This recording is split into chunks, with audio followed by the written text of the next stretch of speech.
and Amy Power from Women's Legal Service New South Wales. Kate will discuss best practice in working collaboratively and achieving outcomes for women and children experiencing sexual, domestic and family violence. Kate's passion to empower and support women and families affected by DFV began while working at the Royal Prince Alfred Hospital AOD clinic. In witnessing both the intersect of DFV trauma, along with AOD and the benefits of feminist-based practice, she was inspired to advocate for women and systemic change in her role at Sydney WDVCAS. She was integral in developing the Central Sydney SAM, where she's been the SAM coordinator since its rollout in 2019. This has provided her the opportunity to develop strong relationships with police, health, child protection, housing and other stakeholders to achieve positive outcomes for clients through addressing systemic barriers and empowering women throughout the court process and beyond. Amy Power will speak about making a complaint regarding policing of sexual, domestic and family violence, and will offer practical tips and skills on steps to take if a client encounters a poor standard of policing. Amy started her career at a private practice, but soon moved to Queensland and worked for a community legal centre, the Queensland Indigenous Family Violence Legal Service, working with rural and remote First Nations communities. In 2019, she moved back to New South Wales and commenced her work with the Women's Legal Service New South Wales. Amy is one of the solicitors in the Women's Legal Service New South Wales First Nations Women's Legal Program. At Women's Legal Service, she provides legal advice and casework, mainly in relation to domestic and family violence matters, family law, sexual assault, victim support, human rights, and care and protection matters. So Renard Field will then be providing an update on how you can contribute to the current audit of New South Wales police responses to DFV conducted by the New South Wales Audit Office. So Renata is our policy and research manager. So this audit aims to assess the effectiveness of police responses with a focus on training and development, workforce and other capability planning, resource allocation, performance monitoring, and service quality.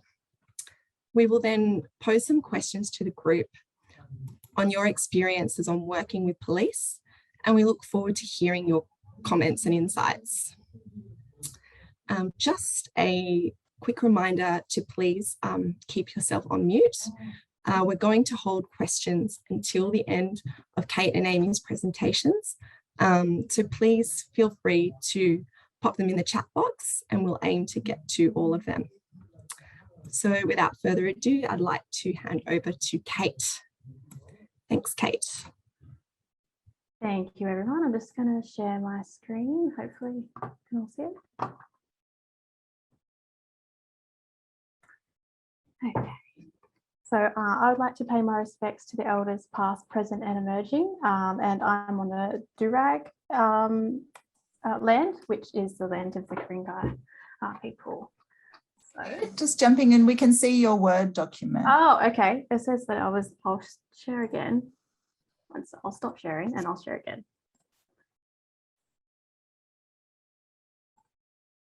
Is that better? Okay. All right. So, hello everyone, and thank you for having me. I am the SAM coordinator for the Central Sydney area and have been since its rollout in 2018. We're given this topic, I thought, great, I can definitely speak about this, but when sitting down and coming up with ideas, I admit I struggled. Sorry about that.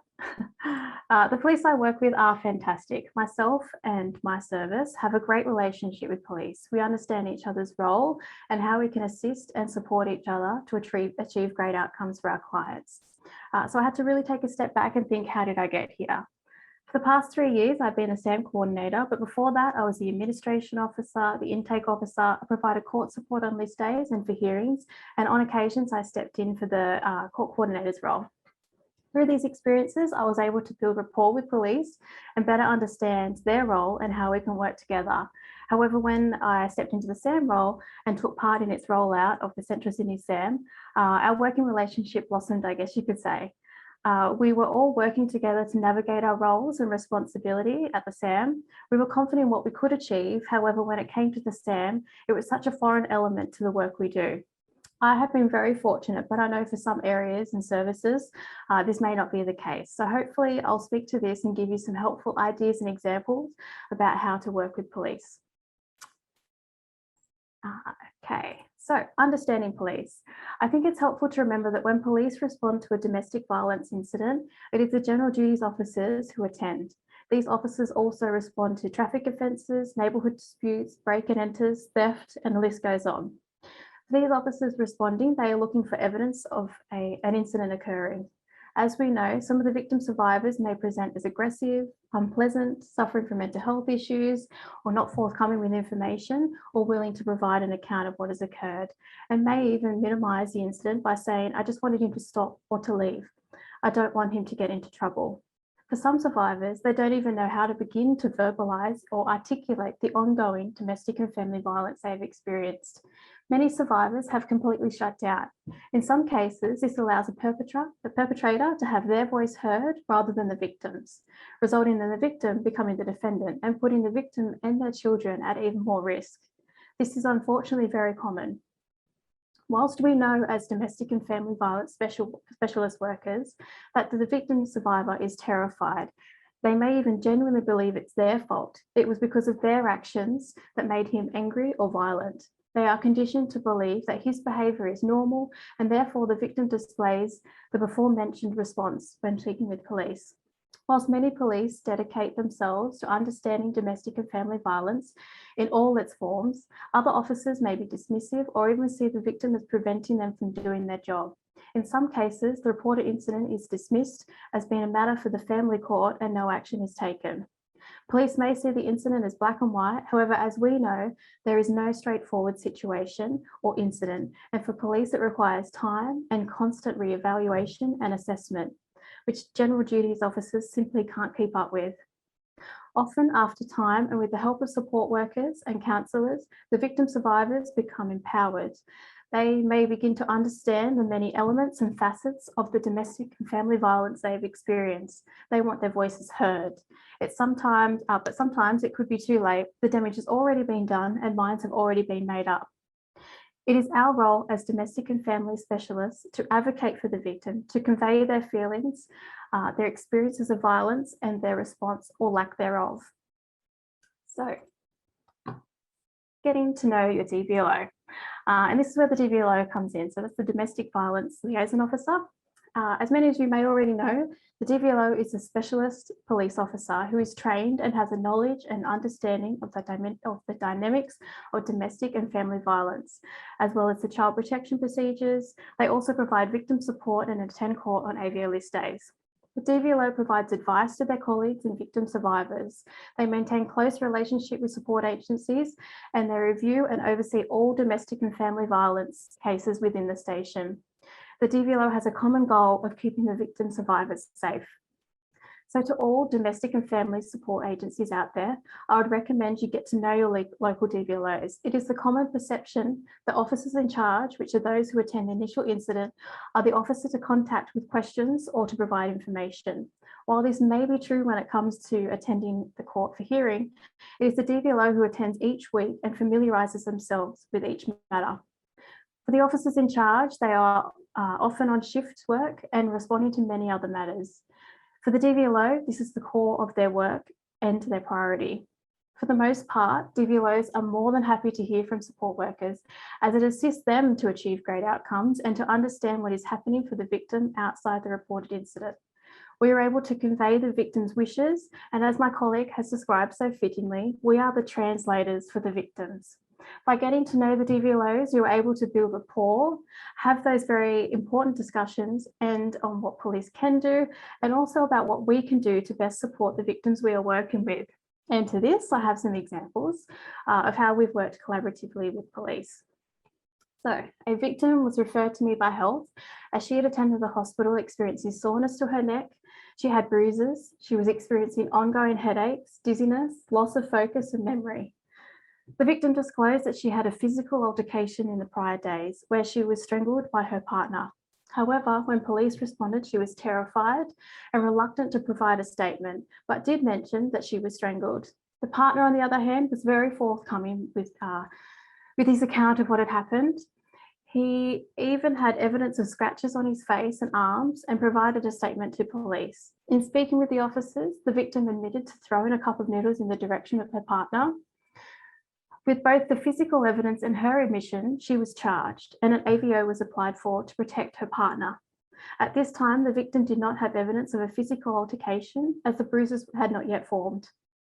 I contacted the victim and in speaking with her, it was very clear that she was the primary victim.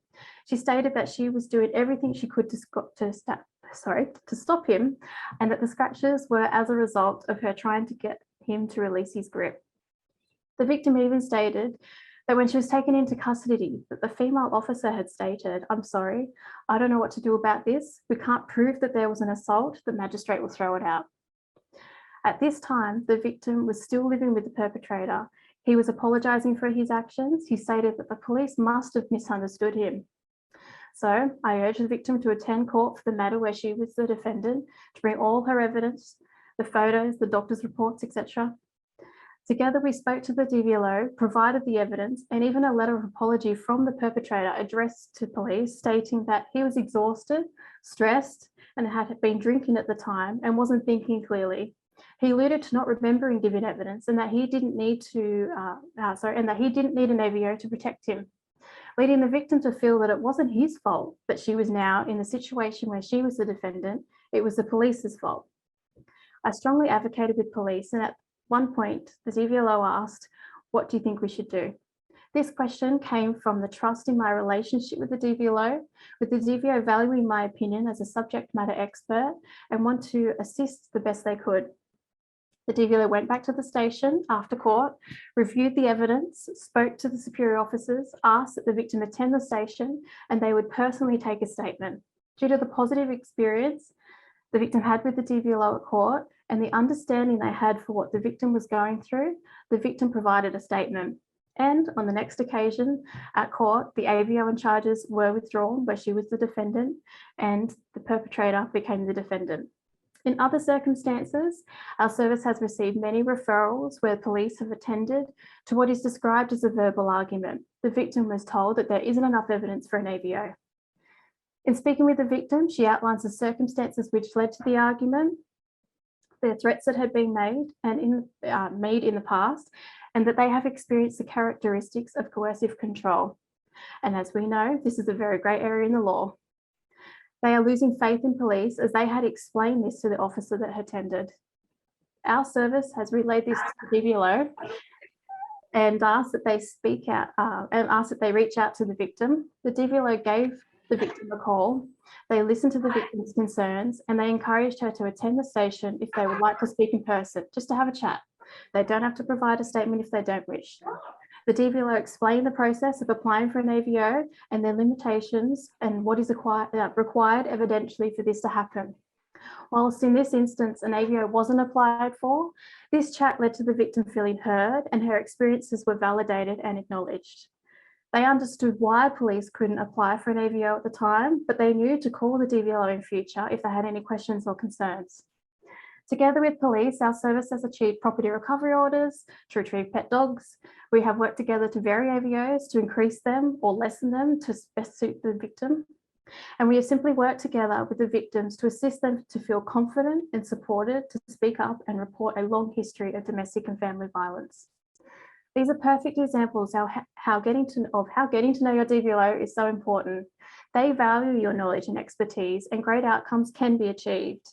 I know that for some areas, the DVLOs may not invest their time quite like the DVLOs mentioned, but at the end of the day, they cannot ignore what the victim is reporting. And at the very least, we should be able to ask that they touch base with the victim and have those discussions so that their voice is heard. The DVLO can help police by engaging with the local services and, of course, with their victims. So what can we do? I would suggest familiarise yourself with the AVO conditions so that you know what you are asking for when speaking to police. While the court may not be the core of the support you provide victims, in some cases, it is the only thing that will help the victim feel safe.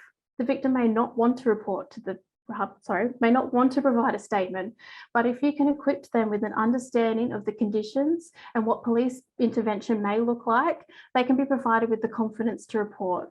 Or if you're working with a victim who has an AVO in place to protect them, understanding the AVO conditions can assist you to identify breaches and support the victim through this.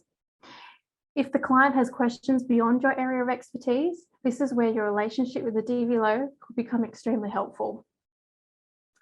And of course, as always, remember that there is a WDVCAS in your area, and they will most likely have a working relationship with the DVLOs.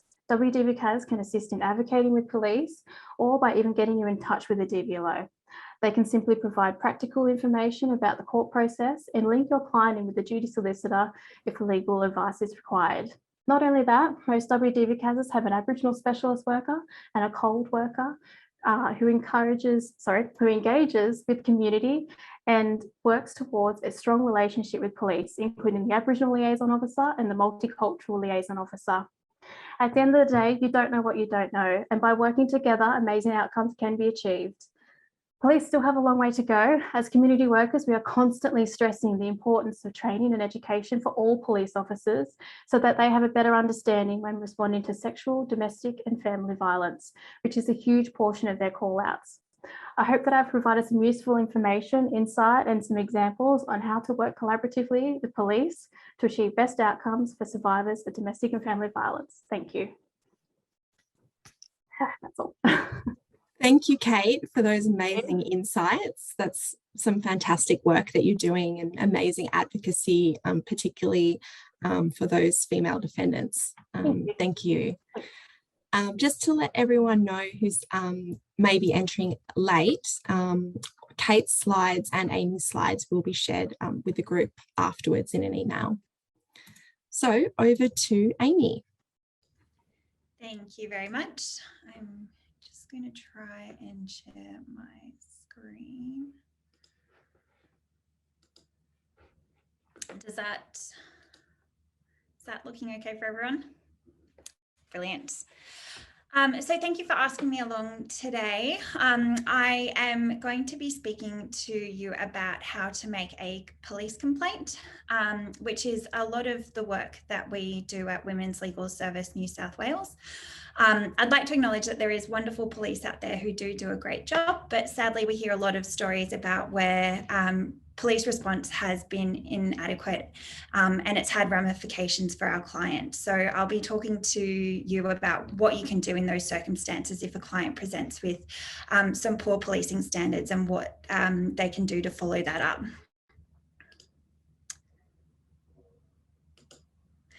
So I just want to start off by also acknowledging the unceded Gadigal land from where I am joining on. This always was and always will be Aboriginal land, and I'd like to pay my respects to elders past, present and emerging. So there's really 4 main ways that you can raise issues with police if there has been a poor response from police in relation to any issues that your clients are facing in relation to sexual, domestic and family violence. The first way you can raise an issue is direct with the police up the chain of command.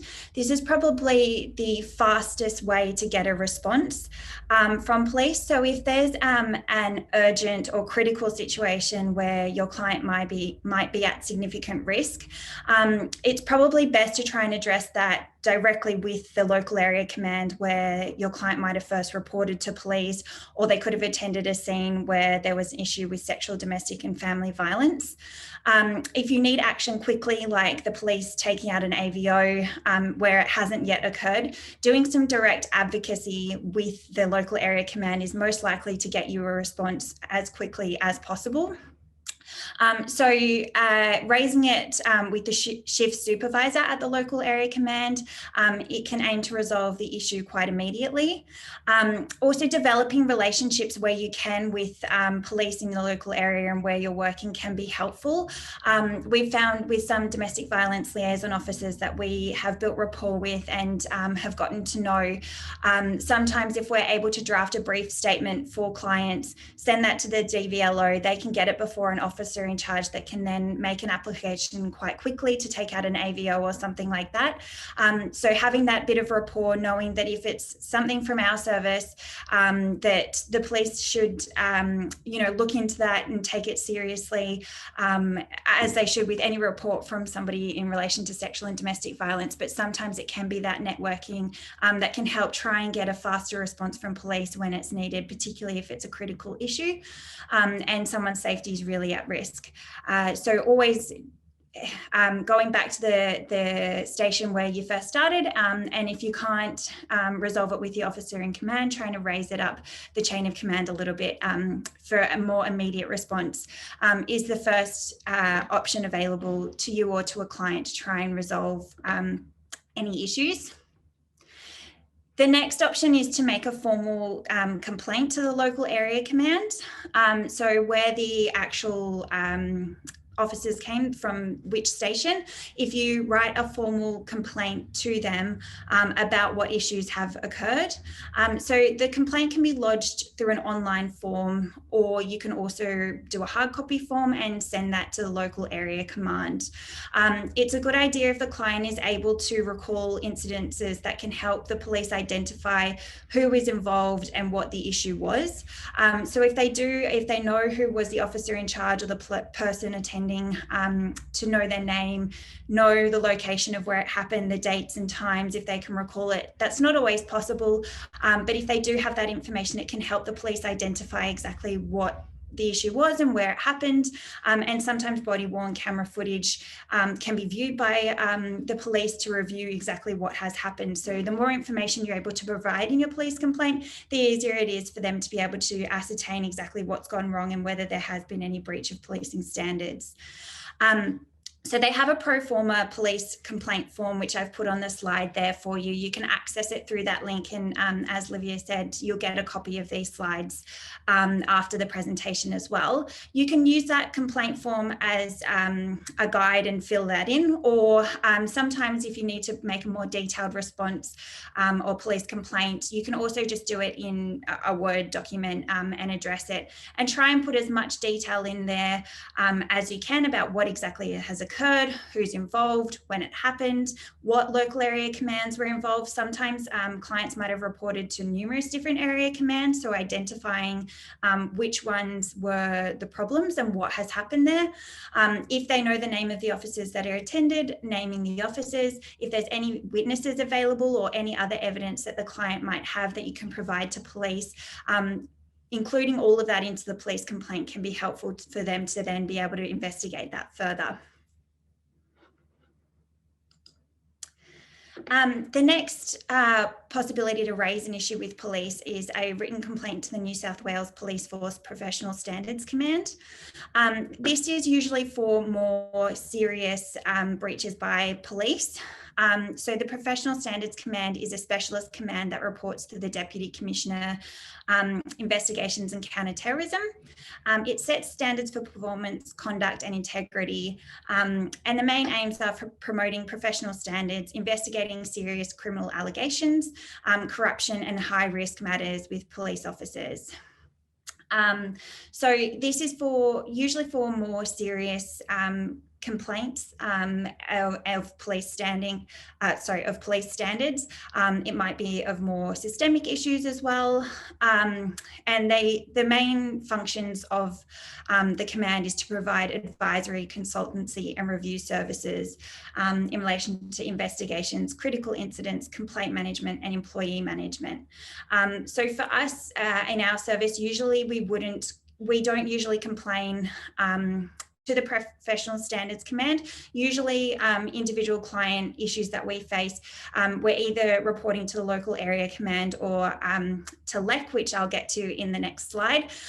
This is more of a higher nature than what we see on a day-to-day basis. It's not to say that you might not encounter somebody who their issues warrant complaining to the Professional Standards Command, but we find more ordinarily that you would complain to the local area command because the issues that we see may be around, a lack of training around what police have done when they respond to domestic and family violence, but it's not more of the very serious corruption allegations or something like that. So that's kind of where it distinguishes. So if you wanted to raise a complaint there though, that's done through the New South Wales Police Customer Assistance Unit, and I've included the phone number there if you did want to raise a complaint to the Professional Standards Command. And that's usually when there's quite a serious breach of professional standards, if you were to raise it to that command. The fourth way to raise a complaint with police, as I mentioned previously, is through the Law Enforcement Conduct Commission. So this is actually a separate and independent body to the New South Wales Police Force and the New South Wales Crime Commission. And they also investigate cases of very serious misconduct and serious maladministration.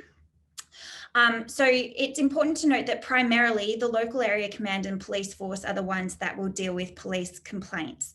But Law Enforcement Conduct Commission is there for those more serious complaints as well. But I find as a matter of practice, usually if I am making a written complaint to police, I will CC in the Law Enforcement Conduct Commission anyway.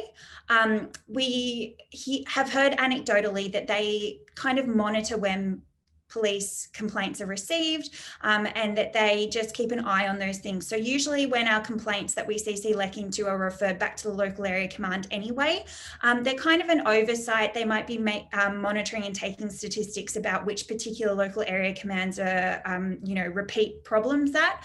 And so as a matter of practice, I will usually just keep LEC CC'd into any complaint that I do make as that kind of oversight body. But be warned with that usually I will get a letter back from them saying that they're going to refer it back to the local area command anyway. But I think for statistic keeping purposes, it's something that is easy to remember and it's easy to do, just you CC them in by email. Or it could also be an alternative. So if you get a response back from your local area command that's not really helpful or doesn't really give closure to a client, you could then choose to then escalate it to LEC as well after you've gotten no response or an inadequate response from your local area command. But take it with a grain of salt that sometimes you might not get any response back from LEC either. And I'll touch on some more tips and tricks in my next slide around that as well. But what LEC can do, they may choose to investigate and oversee cases that involve soliciting or accepting bribes, perverting the course of justice, so planting evidence or tampering with evidence, serious assaults, releasing confidential police information to criminals, interfering in police investigations, associating with criminals, manufacturing, cultivating or supplying prohibited drugs, crimes attracting a minimum of 5 years imprisonment, for example, serious fraud. So they have information on how you can make a complaint to them on their website, and I've included a link for that in the slides there. But you can also post your complaint to the Law Enforcement Conduct Commission's office, or you can send it via email. And that's usually the practice that I would take if I was making a complaint, is to send them an email or just CC them into correspondence that I would be sending to the local area command anyway, as a bit of an oversight body there. So I wanted to give a few tips and tricks about making a police complaint. And the first one is if your client's going through that, unfortunately, we see a lot of poor police responses to sexual and domestic and family violence, from anywhere between they won't provide interpreters to clients, they might come and say, oh, well, they've only made a threat against you, they won't, you know, that's not actually physical violence, you'll be fine.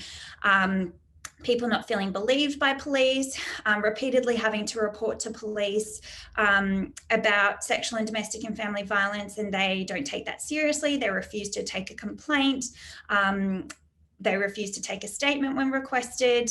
On the flip side of that, we've had clients who are misidentified as the primary aggressor in circumstances where they were actually the victim, but the perpetrator may be the one who's willing to provide a statement to police where your client isn't, and then they end up with an AVO and maybe charges against them from false or misleading allegations made by the other party. So there's a whole different range of poor policing responses that we've seen, and those, depending on the degree of what has happened, are usually something that we would give advice to a client about when they may want to consider making a police complaint.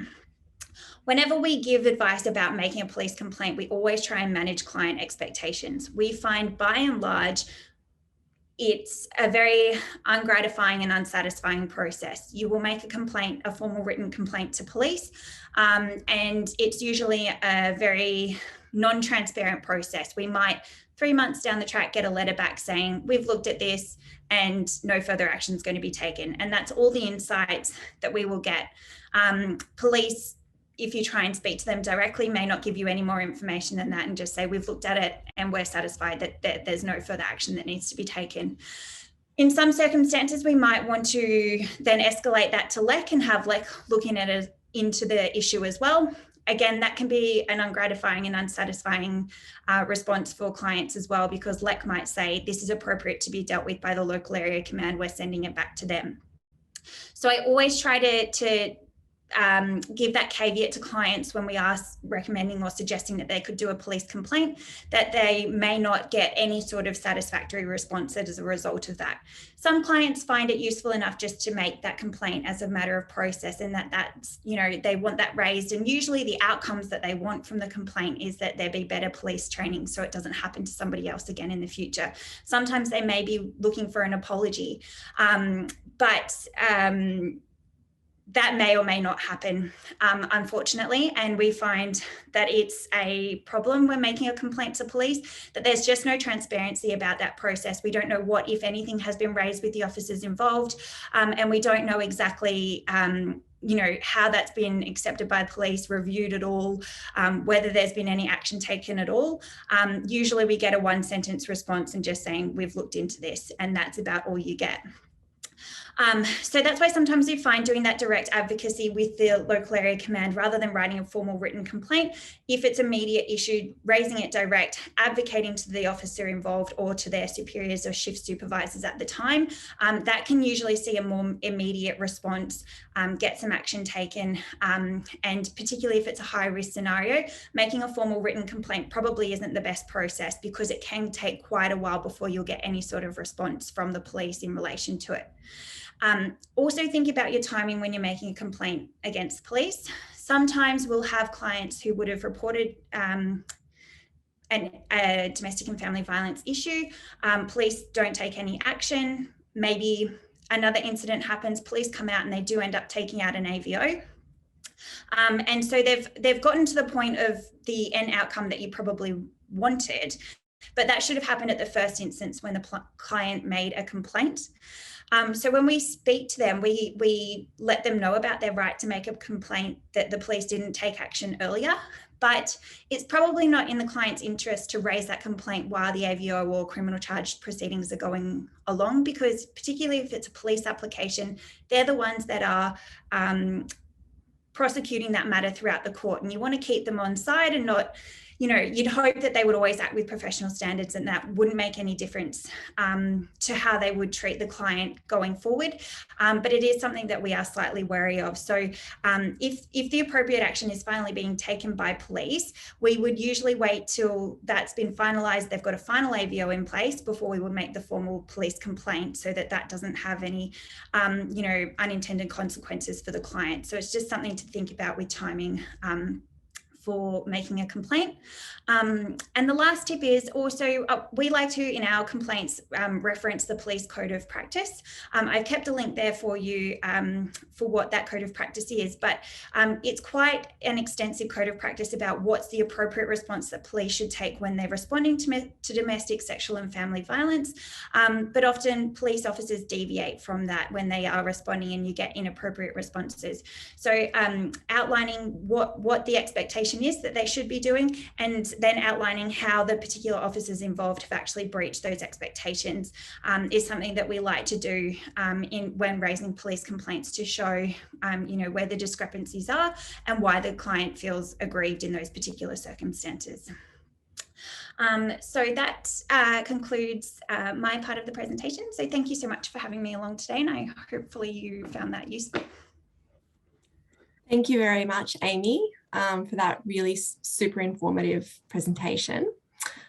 We would now like to invite the group to post some questions in the chat for Amy and Kate.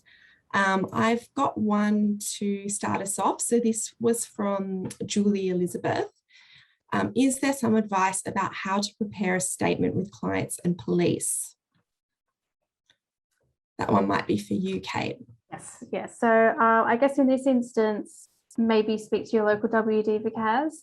They have duty solicitors, which are often on their list days. They can give free advice about what evidence is required, what the court process looks like, and then they'll know if they have enough evidence, and then they can go and speak to police, so they can have a bit more confidence knowing that, okay, well, if there is some legal advice to say that, then, you know, I can press forward with it. And obviously, if you are linked in with the WDVCAS, they can advocate at the same time. They can have those discussions and say, this client has presented, this is the situation, what would you suggest? So that's probably where I would start. Thanks, Kate. Any other questions, anyone? We've got, oh, here we are. So this is from Hayley Foster. What are your key recommendations for reforming the police complaints system? This is probably kind of moving into the next section. Because at the moment, we're just looking at questions specifically for Kate and Amy. Next one is from Linda Lemon. How do you get police to recognise historical abuse, even though the AVO is against the victim? Do we need to help the victim provide evidence on the day of the hearing? Another one for you, Kate.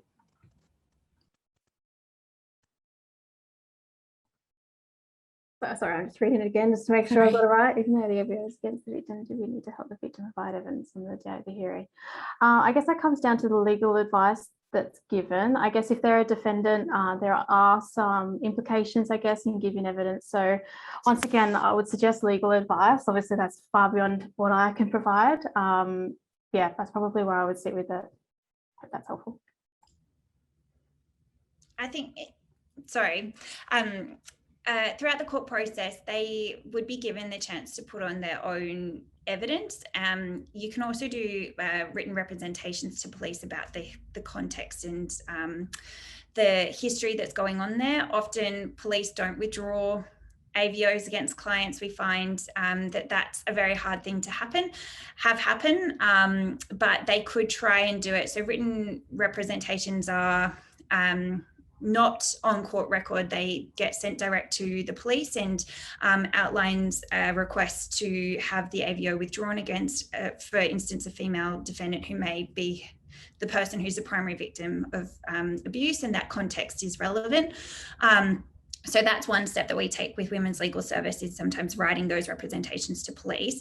And then if the police don't agree to withdraw, then again, as Kate had said, getting some legal advice, and they'll be given the opportunity to put on their own evidence in response to the brief of evidence filed by police or the PIN-OP. And it's through that they may be able to raise some of those historical issues, depending on whether it's appropriate. But getting that legal advice, as Kate had said, is helpful. Sorry to interject there. No, that's great. Thanks, Amy. Next question is from Kathy Zervos.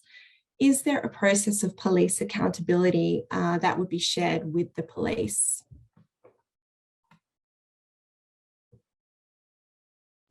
Sorry, can you say that again? I was trying to read in the chat. Is there a process of police accountability that would be shared with the police? I think it's with the public. Okay. Right. Oh, sorry, that would be shared with the public. Apologies. So Renard might be touching on this next around the auditing of police, but that's something we're strongly advocating for, is that there should be more transparency and more publishing of responses to domestic and family violence, and how complaints are being received, and how that's being addressed to improve community standards. So at the moment, there is a lack of publishing and sharing that information and transparency and accountability, but it's something that we're really advocating for and hoping happens more, so that police can be held accountable, so that community expectations and standards can be met, so that we know what's happening and see those responses, and whether complaints are being taken on board and heeded, and then processes improved. But we find that at the moment it's currently a downfall with the police, and we're hoping that that can change. And it's certainly something that we advocate for. Thanks, Amy. The next question is from Candice. Is there any advice around victim impact statements and their preparation? Using the pro forma for structure, having counselling available for victims additionally while doing the statement.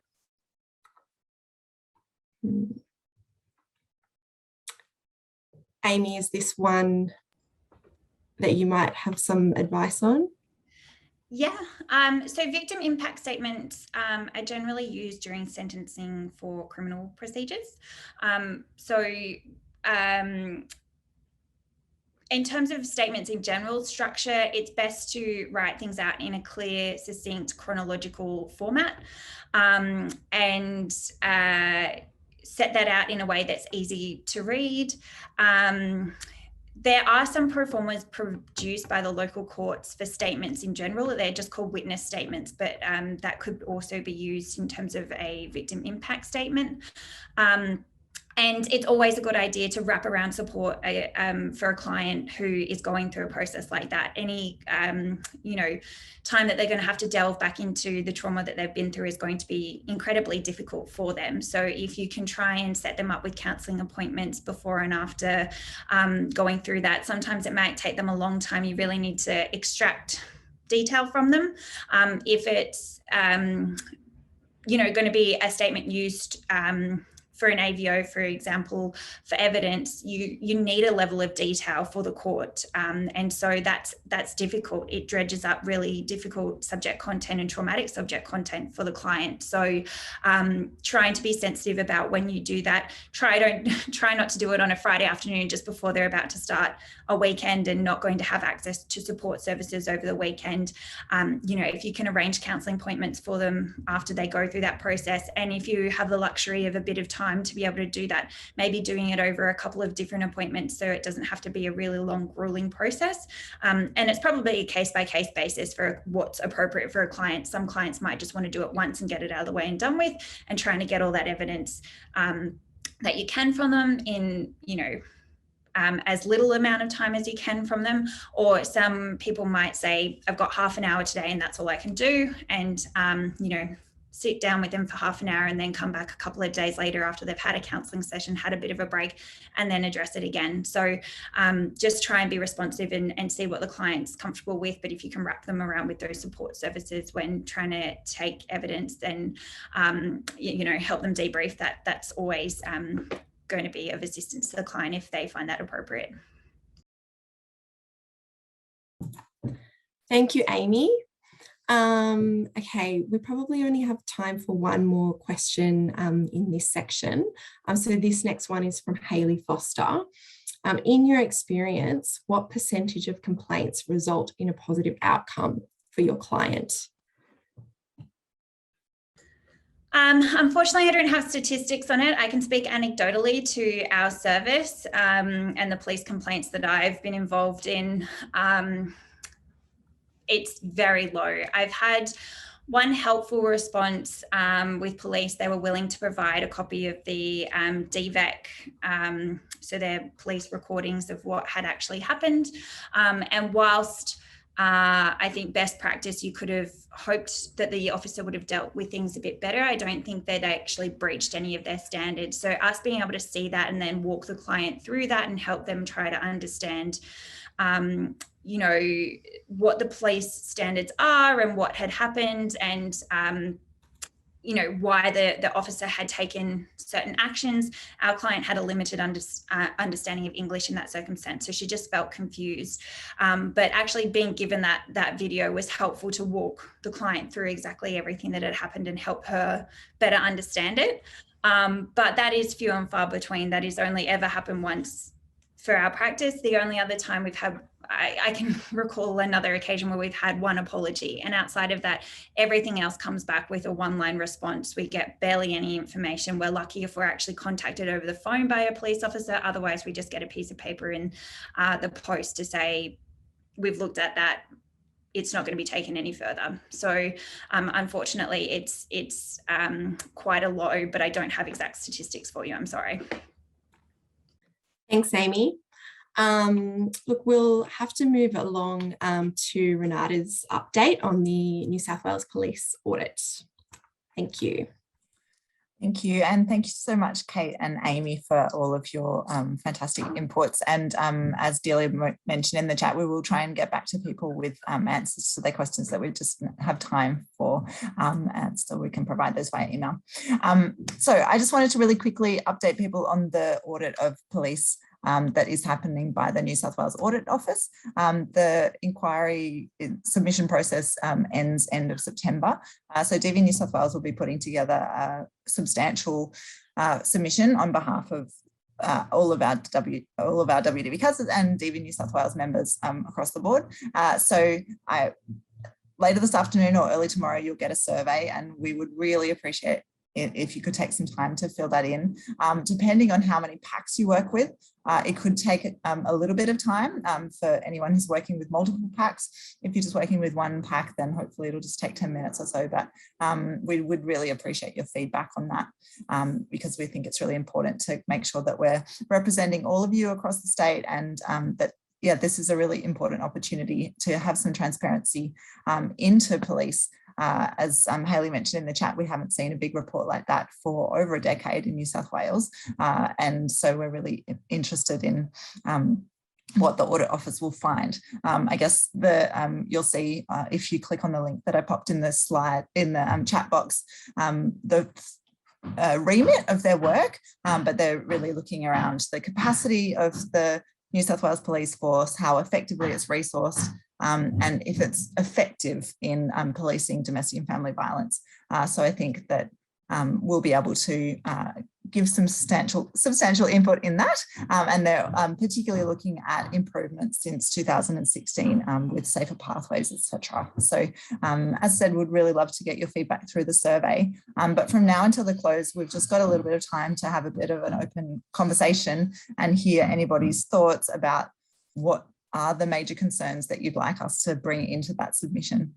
So if you would, I'll let Livia facilitate, but if you do want to pop your hand up and pop into the chat box, we would love to hear your thoughts. I can see there's a chat from just to answer specifically Hayley's question. So the survey that the Audit Office that we're putting out tomorrow was made collaboratively with the Audit Office. So they were very kind, basically. They said if we do an Audit Office survey, you won't see the results. But if you do it and we collaborate with you, then you'll get the results and you can publish them. So that's what we're doing. So really appreciate if you can make sure that someone in your service fills it out and that you can share it with other folks in the sector. Yeah, so the last 10 minutes, we'd just really love to hear your input. Thanks, Renata. Sorry, my toddler's just woken up from his nap, so he's a little distracting. We can start with a question and put this to the group. What are your key concerns about the policing of sexual, domestic and family violence in New South Wales? So if anyone would like to make a comment, just raise your hand and we'll, yes, Eloise. Hey everyone, Eloise from ACON, happy to get us started. We're also looking at providing a submission. So we've done a little bit of pre-work, so I'm cheating looking at our notes here.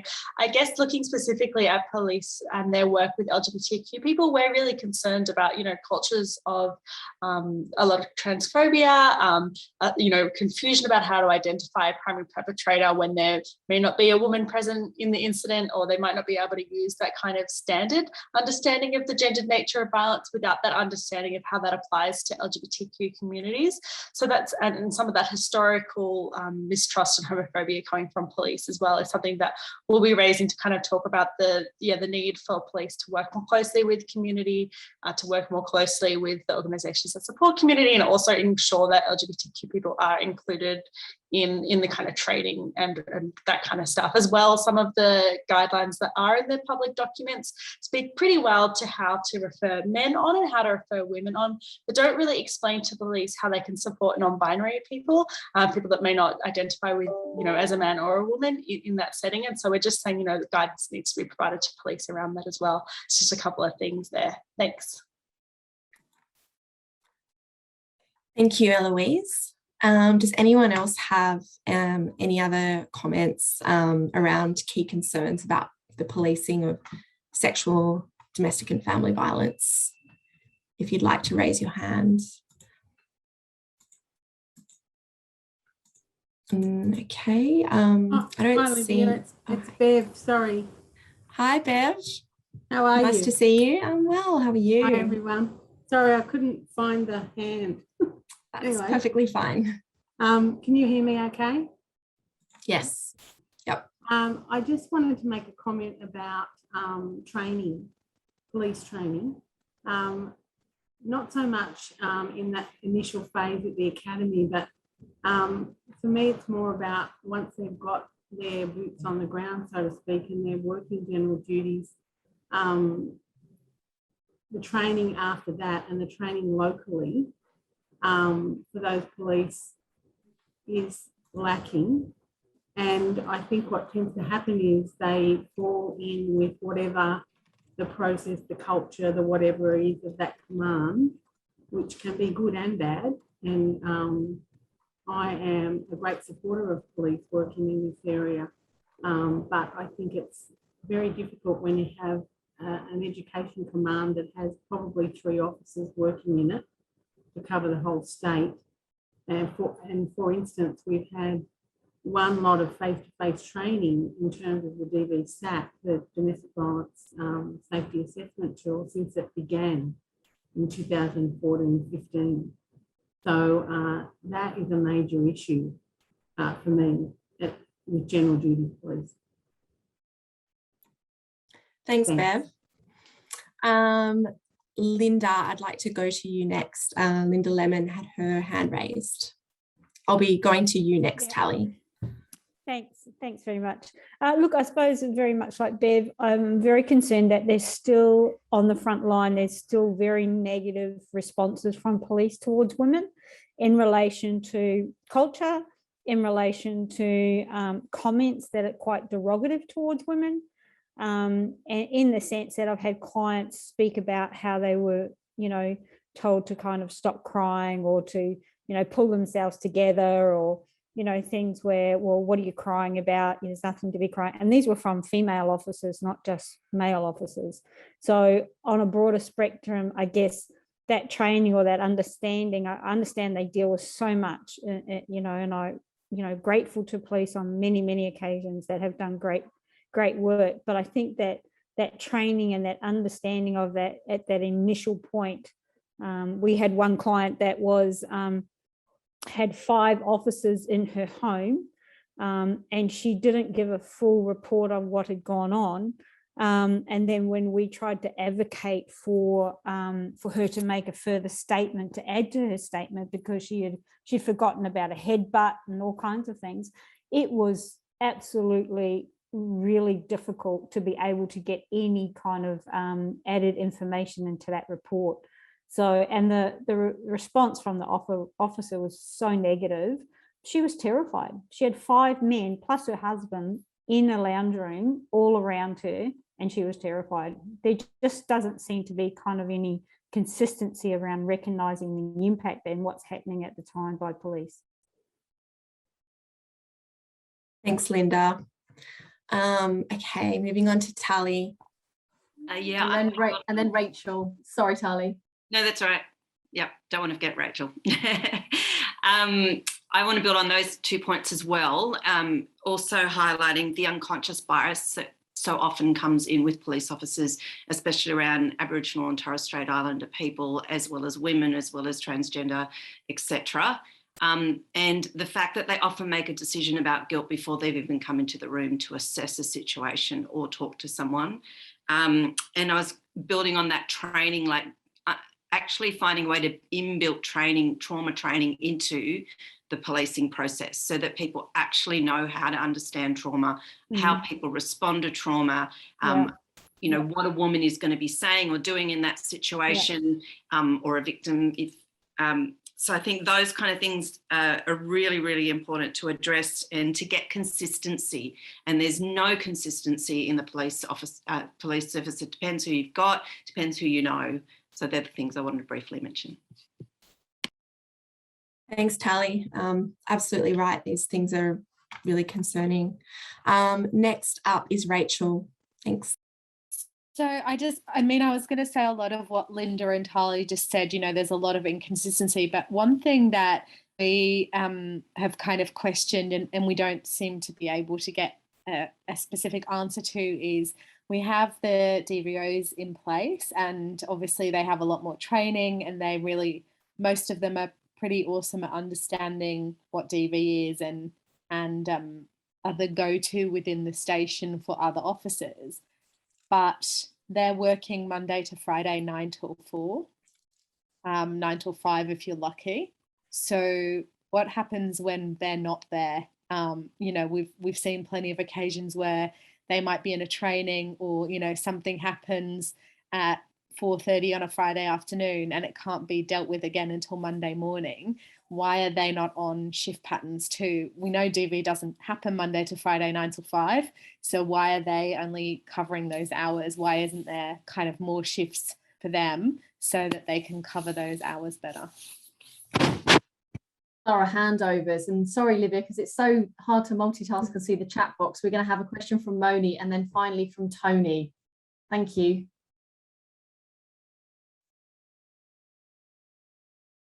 Moni, you're on mute. Yes, forgot about that. Yeah, some great points raised, but getting back to what Bev said about the general police, you know, once they've been qualified and everything, I mean, we're Northwest Sydney DVCAS, so we're servicing Mount Druitt and the Blacktown area.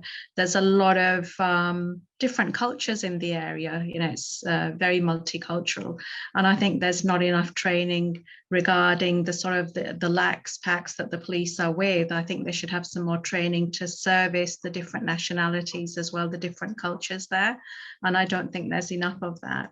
And another thing is the why is it always so difficult for the victim to be able to have any contact with the officer in charge?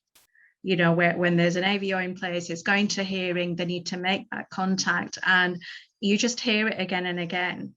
And sometimes it's months that they're actually waiting to hear back from the officer in charge. Like, why is that? It's ridiculous. Thanks, Moni. Over to Tony, and this will be our last question. Thank you.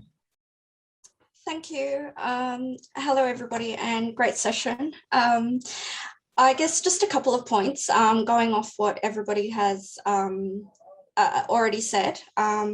Absolutely, in terms of cultural considerations, I think what's really important, this notion of unconscious bias is so important that police, and obviously following on what my beautiful colleague Bev has said in terms of training, and just police, once they come out of the academy, straight from the academy even, is that they have this understanding and understanding their community and the community that they work in. So they understand, what their community makeup is. But, we often see that Aboriginal women, particularly victims, we are seen as the angry Black woman.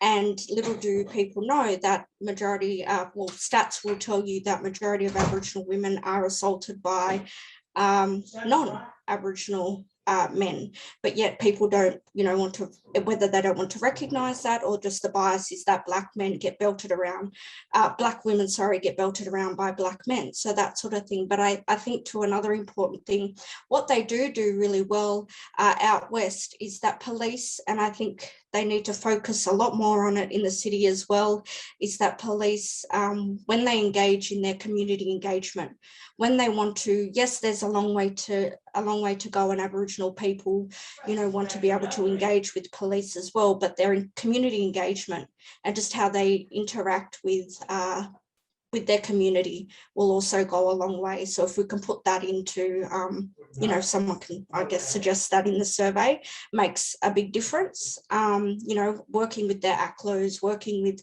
their support people or their civilian staff, if you like, definitely goes a long way. But the really quick, just other point I wanted to make, thank you, Amy, for that wonderful presentation that you did. But my thing is, particularly for Aboriginal people, with Aboriginal deaths in custody, Black Lives Matter, that sort of thing, but even for CALD communities as well, is that we're giving our clients all this information about how to make these complaints, if you like, but yet we're telling them at the same time it may not go anywhere.